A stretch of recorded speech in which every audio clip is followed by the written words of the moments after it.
Tigger's getting in the pool. He loves the pool. And today I think I'm going to tell you about how he came to be my puppy dog. About a month after I lost Baby, my favorite baby in the world, I was trying to help rescues. And I called different ones and I didn't get anybody, and then I got this one lady and she said that, oh, we need help so bad. There's way too many animals in the Humane Society, and dog pounds and all of that, and we can't take any more. And she said, if you could just take one. And I said, I can't take any dogs right now. I'll help or whatever. And she goes, then foster. That'll help. And I said, I just don't think I can do it. And I sat there and I thought, that's very selfish. That's very selfish. If I save one dog, they can get another one out of the pound. And in a couple of weeks, they can, get a couple of them gone. And then they can take him back. But it'd give him give one of them a chance. He's going everywhere. They've both been in the pool. And so I called her back and I said, I'll foster one for like a couple of weeks is all I can do. And she said, that'll help us. So I went looking and I thought, which one will be the best fit for Ellie? Just a young one that isn't territorial and maybe needs somebody to love it for a little while. And all the dogs, it was at a PetSmart. And they had little fences around, and there was like 10 dogs in each one of these fences, little small dogs. And they were all jumping and trying to get attention and stuff. And I said, well, let me check this one out. And we went in a room and it played and everything, and then put it back. And I thought, that's really a cute, sweet dog. Maybe I'll do that one. And I looked at a couple of others. Okay, let's find out where he's going. And then there was this one. And he hung in the back, and his little tail was down, his little ears were down, and he had come up when you'd walk up to the fence, and all the other dogs ran right over him. And he'd just back off and go back and lay down. And I looked at other dogs, and I kept seeing him try to get attention, but he didn't have a snowball's chance in hell, as they say, because the others were just so bouncy and jumpy and, all wanted to be loved. But then there was him, and he would go with his little tail down, his little ears down, and he looked so sad, and he'd try to get up there and be like the rest of them, but he was always in the back of all of them. And then he'd just go back and lay down on a little blanket. And so I spent about an hour there looking around, and all I ever saw was him wishing, that somebody pay attention to him. And at the end, I said, let me check him out. And so they took him in the back with me, and the rest of them had toys that were back there, and they all played with the toys, and they'd run after you and stuff. And he just kind of stood there and looked around like, he'd given up. It's about what it was. Just very sad and no happiness in him or anything. And I kept looking at him, and I looked at, he went back out, and I kept looking at other dogs, and there he was. Just looked like a little pitiful baby. And I said, you know what? I'll foster that one. And they said, you'll take one of them? And I said, yes, I'm going to foster that one, because he just looks so pitiful. So I thought, he's going to be so quiet and so gentle and so passive, and Ellie will get along with him really fine, And so I put him in the car, and he was just terrified, just absolutely terrified. And he made himself in a little ball and just sat there, and I talked to him on the way home. And before I brought him into my house, I took him straight, even though he had been to the vets. All of them had been checked, and they had their shots, and they had been checked out in every way, including that little thing they put in them to make sure they know who they are if they get lost. I mean, it was completely done.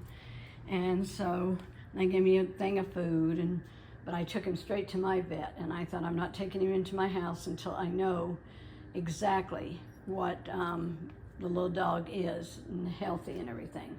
Well, they checked, and he did have some little thing that they had to give him an antibiotic for. So I was glad it was a little contagious. And they gave him the antibiotic, and my other dogs did not catch it. And so I brought him home. And for like one day, he was just so sad and so pitiful and everything. And all at once, he turned into, I can't even tell you, jumping up and down and through around, and let me find him again, and running around and around and just deciding what he was going to do, where he was going to do it. He was jumping on the other puppies. Oh, he was just going to have such a great time. And I'm going, this is the little dog I thought would be so passive and so quiet. He was wilder than any of them. He was an actor is what he was. He knew how to get attention. So I brought him home, and his name was Mario. And I tried to call him Mario, and he didn't know it. What he was in a hoarder house. And there was 40 other dogs, I guess 40 including him, 42, 43, whatever there was. And they were all, here I go, trying to catch him. They were all in there together in a house. And from what I understand, the woman would come like once every 2 or 3 days, get a big box, a thing of dog food, and throw it out to them in the house.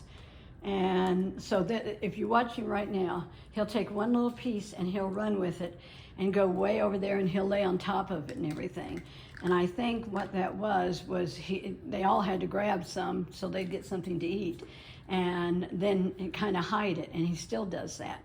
He will take one little piece, and after he's finished eating, and he will lay it somewhere and then put his head on it. And if you try to walk to him or anything, oh, he'll hide it and do anything he can to try to, keep it for him.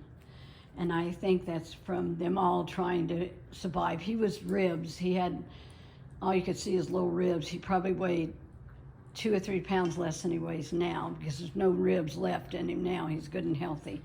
But he was bony when I got him.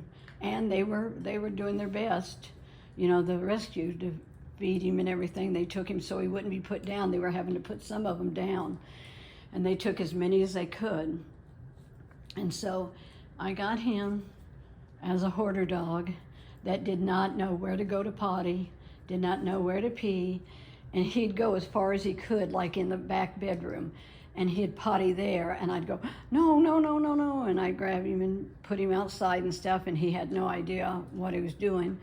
And so I would take him out like 10 times a day, and then when he had watched the others pee, then he'd pee too, and I'd clap my hands and tell him how wonderful he was, and he'd circle around and jump up and down because he was so proud he did something right. It took him about a week, maybe 10 days of me watching everything he did, because as soon as I saw him turn the corner to go into the hallway, I knew that he was probably going to go in there and get away as far as he could to potty, and I'm sure they did, because animals will, go away from where they're sleeping and eating and potty, and that's what he was trying to do. But he learned, and he's so proud when he does it now. He'll run up to me and bounce up and down like, see, I did it again, I did it right. And so after about a week or two, my daughter said, you can't call him Mario. He doesn't look like a Mario. And I was going to name him Elvis, because I always wanted something named Elvis. But Jenny said, you can't name him Elvis. I said, she doesn't look like an Elvis. And I said, well, whatever then. And she says, he bounces everywhere he goes. He doesn't jump, he bounces. He literally looks like he's on a trampoline. And so she said, he looks like Tigger from Winnie the Pooh, the way he bounces everywhere. And I was watching him, and I said, yeah, he really does. And so he ended up, for whatever time he was going to be here, his name was going to be Tigger while he was here.